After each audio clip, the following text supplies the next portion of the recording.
Welcome back to my KEEPUP channel.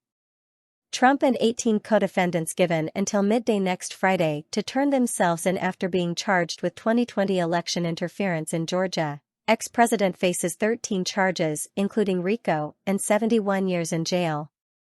Donald Trump was indicted on Monday in Georgia for his alleged roles in trying to overturn the 2020 election in the state, with prosecutors using statutes normally seen in mob trials and accusing the former president of being head of a criminal organization. Fani Willis, the district attorney for Fulton County, Georgia, secured the 41-count indictment from a grand jury on Monday, and told a press conference the indictment alleged violations of Georgia law arising from a criminal conspiracy to overturn the results of the election in the state.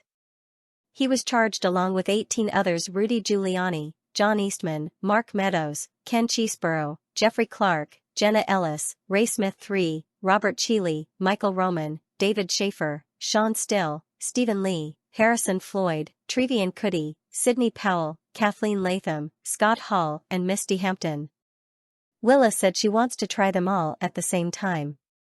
They have until noon on Friday, August 25, to turn themselves in, or else an arrest warrant will be issued. There are also 30 unindicted co-conspirators, people accused of being part of the plot, but not named or charged. John Dean, who served as Richard Nixon's White House counsel before turning and testifying against him, helping to bring him down, told CNN that the allegations against Trump were much more serious than Watergate. Trump was charged with RICO, racketeer-influenced and corrupt organizations account, which is frequently used to try mafia figures, cartel leaders, and gangland bosses. He is also charged with solicitation of violation of oath by a public officer, conspiracy to commit forgery in the first degree, perjury, and a host of other counts. If convicted on all charges, he faces 71 years in prison, and state charges, unlike federal, cannot be pardoned by a president. He has called Willis a rabid partisan, but on Monday night she told a press conference, "I make decisions in this office based on the facts and the law. The law is nonpartisan. We look at the facts, we look at the law, and we bring charges." Willis declined to say whether she has spoken with Jack Smith, who has indicted Trump on federal charges of attempting to overturn the election. She said the timeframe for the trial was up to the judge. This office will be submitting a proposed scheduling order, however, it will be at the discretion of the judge, she said.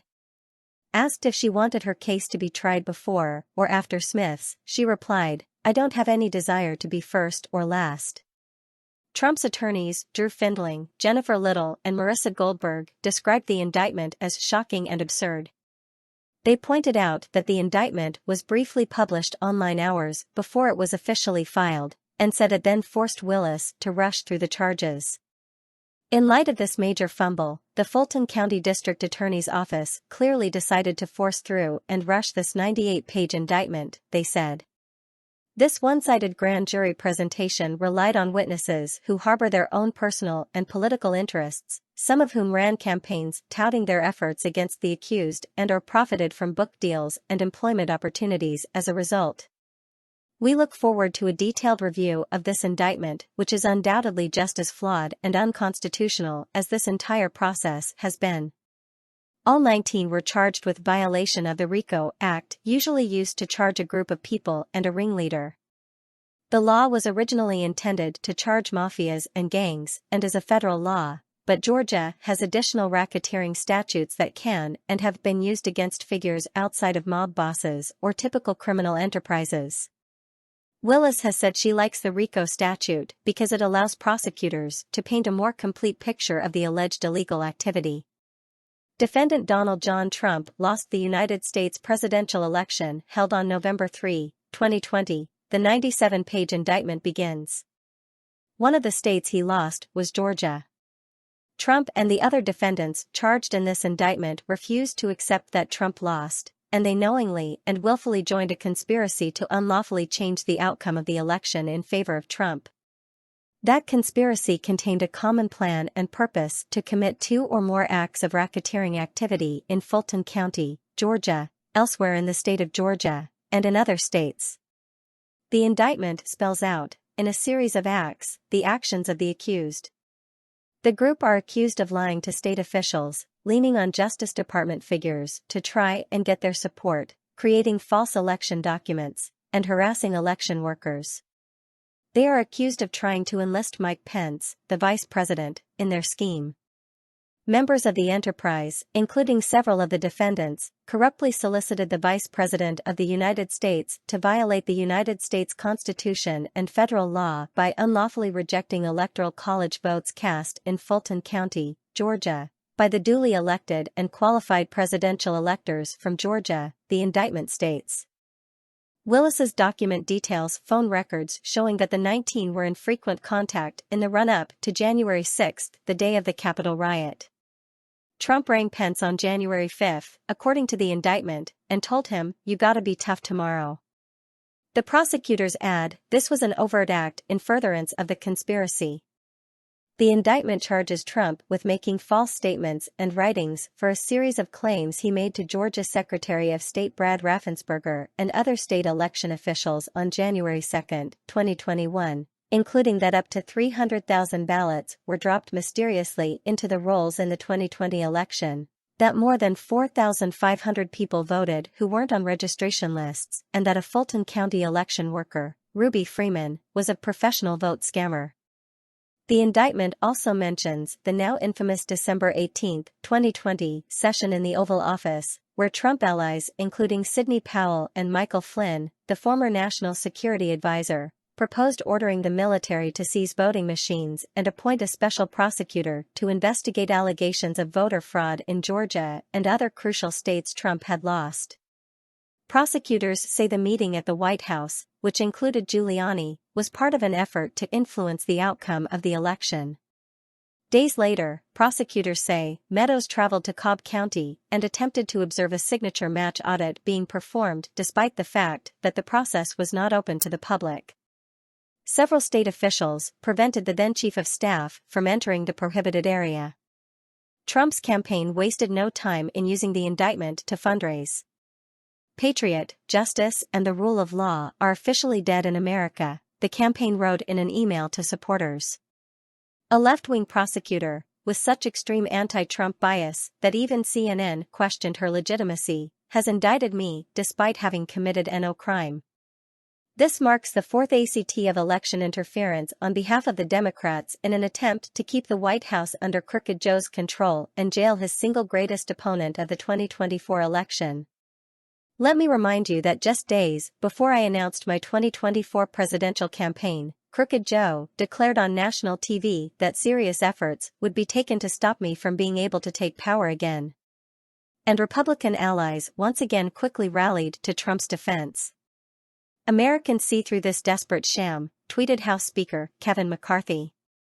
Trump's campaign on Monday night raged against bogus charges and a legal double standard, after a grand jury in Georgia voted to hand down 10 indictments in the case of election interference. Trump already faces prosecution in Manhattan on state charges of campaign finance violations in connection with hush money payments made to porn star Stormy Daniels. He also faces federal cases, with one in relation to the handling of classified documents and the other over alleged interference in the 2020 election. He also faces federal charges in connection to the handling of classified documents and a separate case related to trying to obstruct the 2020 election. On Monday evening, his campaign described Willis as a rabid partisan and accused her of timing the prosecution to damage his presidential campaign. Ripping a page from Crooked Joe Biden's playbook, Willis has strategically stalled her investigation to try and maximally interfere with the 2024 presidential race and damage the dominant Trump campaign. All of these corrupt Democrat attempts will fail, the campaign said. Combined with the intentionally slow-walked investigations by the Biden-Smith goon squads and the false charges in New York, the timing of this latest coordinated strike by a biased prosecutor in an overwhelmingly Democrat jurisdiction not only betrays the trust of the American people, but also exposes true motivation driving their fabricated accusations. They could have brought this 2.5 years ago, yet they chose to do this for election interference reasons in the middle of President Trump's successful campaign. Trump's team said that the former president was simply exercising his right to free speech when he questioned the 2020 election. They are taking away President Trump's First Amendment right to free speech, and the right to challenge a rigged and stolen election that the Democrats do all the time, they said. The ones who should be prosecuted are the ones who created the corruption. On Monday morning, Trump argued he did not tamper with the election and that he would be happy to talk to the grand jury that has been meeting this week in Fulton County. "Would someone tell the Fulton County grand jury that I did not tamper with the election?" he wrote on his Truth Social platform. Earlier Monday, the Fulton County Court posted a list of 13 possible 2020 election tampering charges against Trump on its website, then hastily removed it.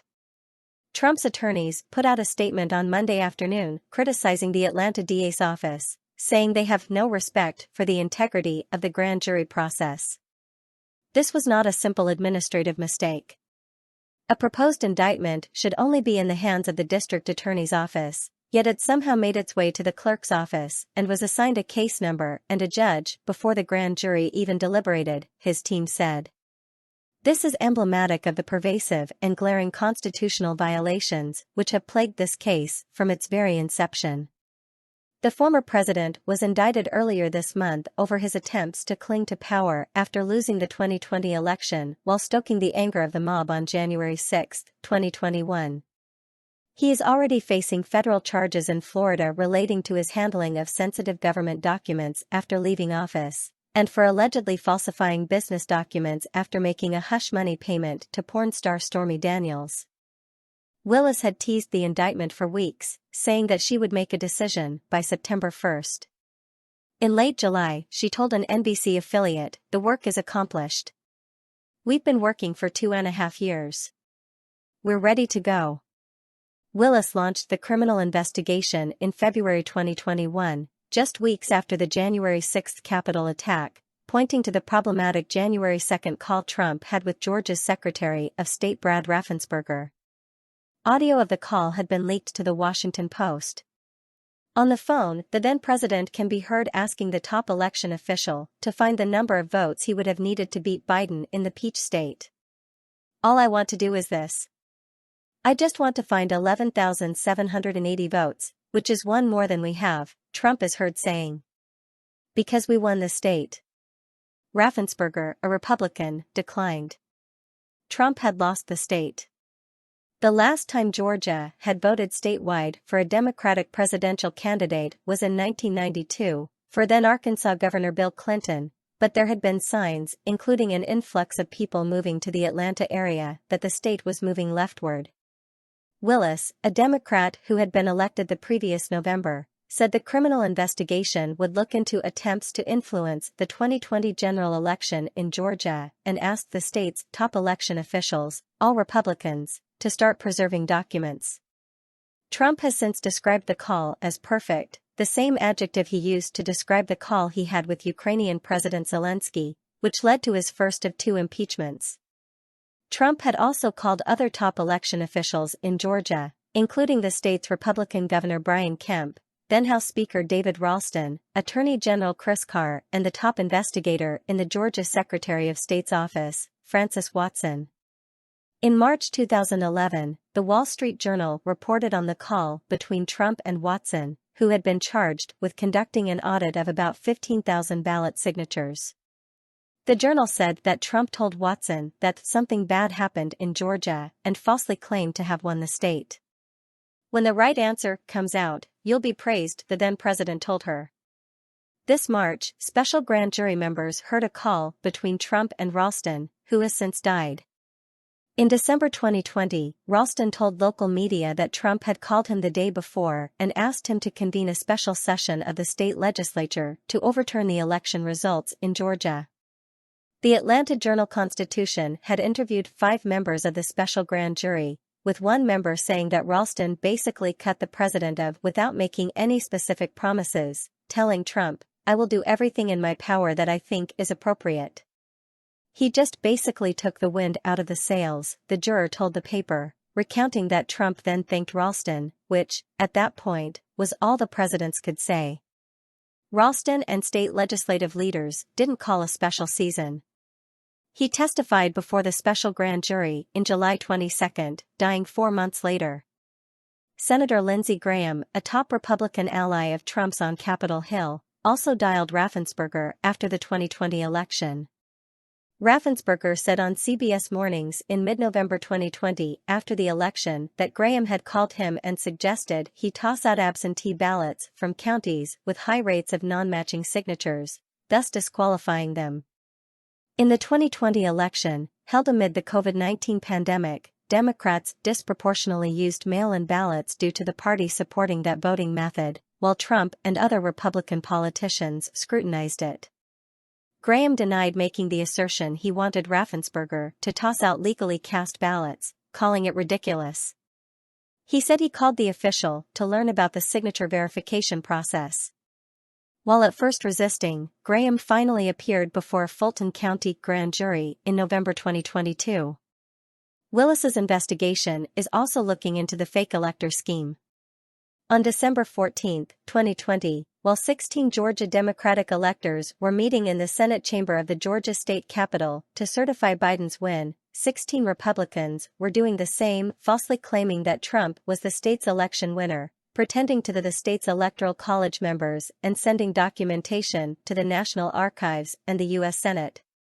They were part of a broader plot to have slates of Trump-backing faux electors submit certifications in 8 states where the election results were close, with the hope that Vice President Mike Pence would count those electoral college votes instead or send the results back to the states when he chaired the joint session of Congress on January 6, 2021. The certification process was, of course, interrupted by the violent Capitol attack, but Biden's win was certified around 3 a.m. on January 7. Court filings from May revealed that 8 of Georgia's fake electors had reached immunity deals with Willis's team. One of the fake electors, GOP State Senator Burt Jones, had his case dismissed due to a conflict of interest with Willis. In June 2022, Willis had hosted a fundraiser for Jones' Democratic opponent in the November midterm election. Willis is also looking into a series of hearings at the Georgia state capitol put on by state-level Republicans in December 2020 to air out election fraud claim. Among the Trump allies to turn up at these hearings was Trump's personal lawyer and former New York City Mayor Rudy Giuliani. Last August, Giuliani was informed that he was a target in Willis's probe. At those hearings, Giuliani and other Trump allies made wild claims about election workers at the State Farm Arena in Atlanta pulling out suitcases filled with fraudulent ballots. One concocted narrative was that 2 election workers, mother and daughter Ruby Freeman and Shay Moss, were passing a USB drive between one another. Moss testified before the House Select Committee on January 6 that they were sharing a ginger mint. Moss and Freeman have sued Giuliani for defamation, and in a court filing last month, the ex-mayor admitted to making false statements about the 2 Georgia election workers, though argued his words were constitutionally protected speech. The special-purpose grand jury that had done much of the investigating is barred by Georgia law from issuing indictments.